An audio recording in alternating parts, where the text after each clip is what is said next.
On a tous déjà ressenti ça, c'est sûr. Cette espèce de vague de motivation qui dure, allez, quelques secondes, et puis plus rien. On se dit, ok, demain c'est promis, on s'y met sérieusement. Sauf que demain arrive, et l'envie, elle n'est pas au rendez-vous. Et si le vrai problème, ce n'était pas un manque de motivation? Et s'il existait une solution qui fonctionne, même quand on a envie de rien? C'est précisément ce qu'on va décortiquer ensemble. C'est un cycle qu'on connaît par cœur, un véritable piège. On se dit toujours « demain je commence ». Mais quand le jour J arrive, la motivation, elle, ne se montre pas. Et on se retrouve au point de départ, à attendre une inspiration qui ne viendra jamais, pendant que la frustration, elle, ne fait que grandir. La toute première chose à comprendre, et c'est essentiel, c'est que le problème n'est pas qu'on manque de motivation. Non. Le problème, c'est qu'on a une idée complètement fausse de son fonctionnement.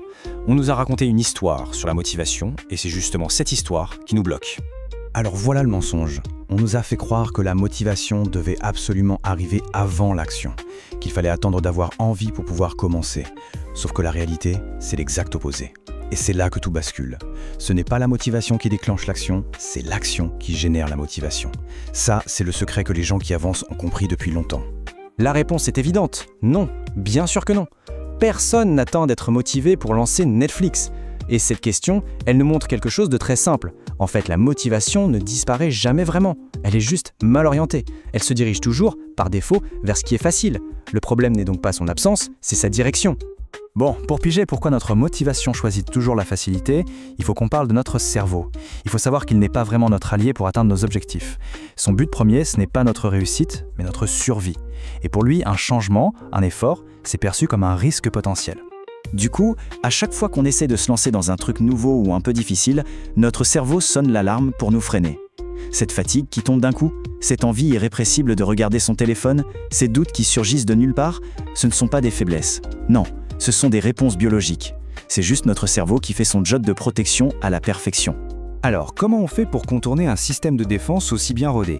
C'est simple, on oublie la motivation, on la remplace par une idée toute bête mais incroyablement puissante, l'action minuscule. D'habitude, notre approche, c'est de vouloir s'attaquer à un énorme objectif d'un seul coup. Mais pour le cerveau, ça se traduit par gros effort, danger, alerte rouge. Et hop, il active toutes ses alarmes et l'échec est quasiment inévitable. La nouvelle approche, elle, est beaucoup plus maligne. Au lieu d'annoncer un marathon, on annonce juste un petit pas. Je vais juste faire 2 minutes de sport. J'écris une seule phrase, je lis une seule page. L'action est tellement petite que le cerveau ne la voit même pas comme une menace. Les alarmes restent silencieuses. La résistance disparaît. Ce chiffre, c'est donc la clé. 2 minutes. C'est la porte dérobée pour déjouer la procrastination. Parce que le plus dur dans une tâche, ce n'est jamais de la faire, c'est de la commencer.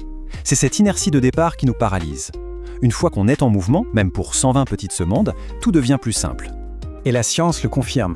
Dès qu'on commence une action, même sans la moindre envie, le cerveau se met à libérer de la dopamine. C'est ce neurotransmetteur qui crée la sensation de satisfaction, d'engagement. En gros, c'est le carburant chimique de la motivation.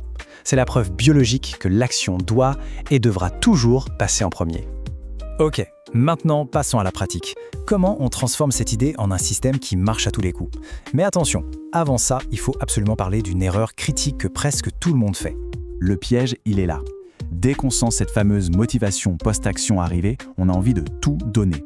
On passe des 2 minutes prévues à 1 heure d'effort intense. Le problème, c'est que le lendemain, le cerveau, lui, il se souvient que c'était épuisant et il va opposer une résistance 1000 fois plus forte.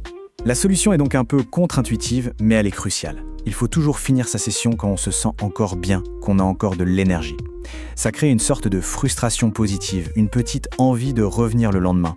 En fait, on entraîne notre cerveau à associer cette tâche à un sentiment agréable, ce qui rend le retour beaucoup plus facile. Le système est donc d'une simplicité enfantine. Étape 1, on planifie l'action à un moment précis, ça élimine la prise de décision. Deuxièmement, on rend l'action si simple que c'est quasi impossible de ne pas la faire. Et troisièmement, on se félicite d'avoir agi. Peu importe le résultat, même si ce n'était que pour 2 minutes. L'important, c'est d'avoir tenu son engagement. Mais attention, ce système, c'est bien plus qu'une simple astuce de productivité. En réalité, c'est un outil de transformation personnelle bien plus profond. Et c'est là que la vraie magie commence à opérer. Quand on agit encore et encore, surtout quand on part sans motivation, il se passe quelque chose de beaucoup plus important que la simple création d'une nouvelle routine. Chaque petite action, c'est comme un vote pour le type de personne qu'on a envie de devenir. En agissant malgré le manque d'envie, on ne fait pas que bâtir une habitude. On se prouve à soi-même qu'on est quelqu'un qui tient parole. Voilà la véritable transformation. On devient une personne qui agit, point. Peu importe l'humeur, peu importe les circonstances. Et cette nouvelle identité, elle est bien plus puissante, bien plus durable que n'importe quelle vague de motivation passagère. Ça, personne ne peut nous l'enlever. Alors, la question n'est plus comment trouver la motivation. La question c'est quelle est la minuscule action de 2 minutes qui peut être faite là, maintenant, pas demain, aujourd'hui. Après avoir fini d'écouter, il n'y a plus à réfléchir, il y a juste à agir. Se lancer